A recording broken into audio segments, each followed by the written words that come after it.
Entonces, fíjate en primer lugar cómo el sacro de la persona que tiene la tipología antepulsada es un sacro horizontalizado, que tiende a la horizontalización. Digamos, si lo contrapones con el sacro de la columna vertebral normal, verás que realmente hay un cambio de angulación. La angulación del sacro en una columna normal tiene que ser de unos 30 grados. Eso requiere toda una explicación, pero bueno, dejamos el dato aquí de momento.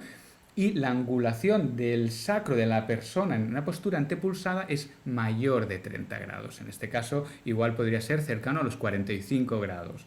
Entonces, ¿por qué se produce esto? Good question. ¿Por qué se horizontaliza el sacro? A nosotros nos gusta mucho el por qué, la palabra por qué, para ir entendiendo qué es lo que ocurre. Fíjate, está muy relacionado esto con la musculatura erectora del tronco. ¿De qué manera? Si te fijas el modelo, la persona de la izquierda, como tiene todo el cuerpo antepulsado, eso lo que va a producir es una reacción de toda la cadena muscular posterior. Todos los músculos que forman parte de esta cadena van a incrementar el tono con el objetivo de sujetar a la persona, con el objetivo de evitar que la persona se caiga hacia adelante debido a que su centro de gravedad está desplazado hacia la punta de los pies. Por cierto, si te fijas, la punta de los pies aparecen así un poco dobladitas porque una de las características típicas de estas personas es tener los dedos en flexum, dedos en martillo, por una serie de consecuencias derivadas de esta anteriorización del centro de gravedad. Entonces, claro, dentro de esos músculos sujetadores, digámoslo así, de la postura, están los músculos erectores que están intentando aguantar el tronco para que el tronco no se desmorone hacia adelante. Entonces, esto va a provocar un enderezamiento de la región torácica, pero también va a generar una tracción no solo de la región torácica, sino una tracción sobre el sacro, esa musculatura. Y esa doble tracción concéntrica va a ayudar a sujetar el tronco, traccionando de la región torácica, pero lo que va a provocar también es la horizontalización del sacro por la tracción de la musculatura. Ok, ahora ya sabemos por qué el sacro está horizontalizado en esta postura. ¿Y qué consecuencias tiene esto? Pues lo que va a ocurrir, ahí hemos puesto esa línea para que veas la angulación que hay entre el L5 y el sacro. Lo que va a ocurrir es que se va a producir un foco de presión en las articulaciones interapofisarias, las articulaciones posteriores, que ahora te presentaremos, tienen un nombre así un poco curioso, un poco raro, pero ya verás que se entiende perfectamente. Lo que va a ocurrir, vamos a coger esto que nos sirve de mucho para explicar cosas de la columna vertebral, muy gráfico, lo que va a ocurrir es que al angularse el sacro, al horizontalizarse, lo que va a incrementarse es la presión aquí, en la parte de atrás. ¿De acuerdo?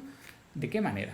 Vamos a verlo ahora. Bueno, y esa presión, evidentemente, lo que va a generar es dolor por excesiva presión en esas articulaciones. Vamos a presentarlas.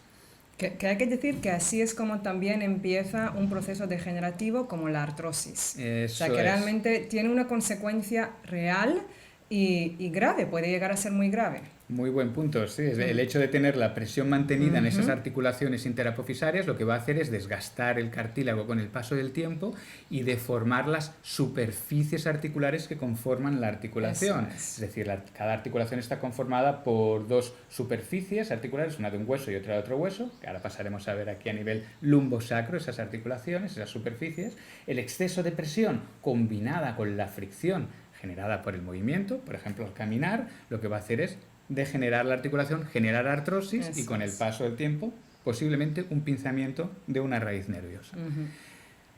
Pues aquí tenemos la visión posterior de la pelvis, del sacro, con las dos superficies articulares que podemos ver aquí en estos circulitos de las articulaciones interapofisarias. Estos son las superficies tapizadas de cartílago que corresponden al sacro, que va a utilizar el sacro para recibir, es donde va a apoyarse la última vértebra lumbar. Se llaman articulaciones interapofisarias. Vamos a ver un poco más el detalle para que se vea de qué estamos hablando. Si montamos aquí encima L4 y L5, la cuarta vértebra lumbar y la última vértebra lumbar L5, vemos aquí cómo realmente la quinta vértebra lumbar se apoya en el sacro, generando una articulación interapofisaria a cada lado. Y ese exceso de presión que veíamos antes con la angulación, con la horizontalización del sacro, va a generar exceso de presión y va a generar dolor en esas articulaciones. Entonces, tenemos Bueno, antes de comentar lo que quería comentar, vamos a verlo radiográficamente. Eso es. ¿Verdad? Que eso siempre es de gran utilidad. Veréis cómo hay una correspondencia directa. Fijaros la diferencia entre estas dos radiografías. Fijaros en el sacro, que es esta estructura, digamos, ya más baja, forma triangular. En la izquierda la vemos así con un poco de forma de gancho, porque va a continuarse así con el coxis. Fíjate cómo aquí tiene una angulación, está bastante horizontalizado el sacro, se ve muy evidentemente. Y fíjate aquí en la imagen de la derecha cómo no está tan horizontalizado, se corresponde más a un sacro adecuadamente colocado. Quien dice sacro dice la pelvis entera, es decir, que si el sacro está horizontalizado, toda la pelvis la acompaña en una anteversión pélvica, ¿de acuerdo?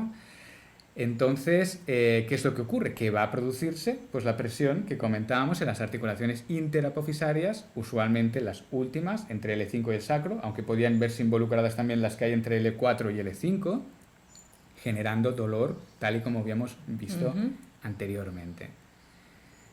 Entonces, esto de aquí es dolor lumbar de origen articular. Es decir, una actitud psicocomportamental, que esto tiene todo un desarrollo y OR, digamos, realmente lo borda, todo el desarrollo, toda la explicación, toda la atmósfera psicocomportamental, todas digamos, los pormenores que caracterizan, digamos, a esta tipología o a esta psicoemocionalidad, pues no, hay que recordar que esta disposición espacial del cuerpo está caracterizada por una actitud psicocomportamental, es decir, yo me coloco en esta postura por una serie de condicionamientos que tengo dentro, ¿de acuerdo? Entonces, el dolor lumbar es de origen articular, porque las articulaciones son las que generan el dolor, pero tenemos que preguntarnos más profundamente qué es lo que está generando que esas articulaciones estén demasiado comprimidas.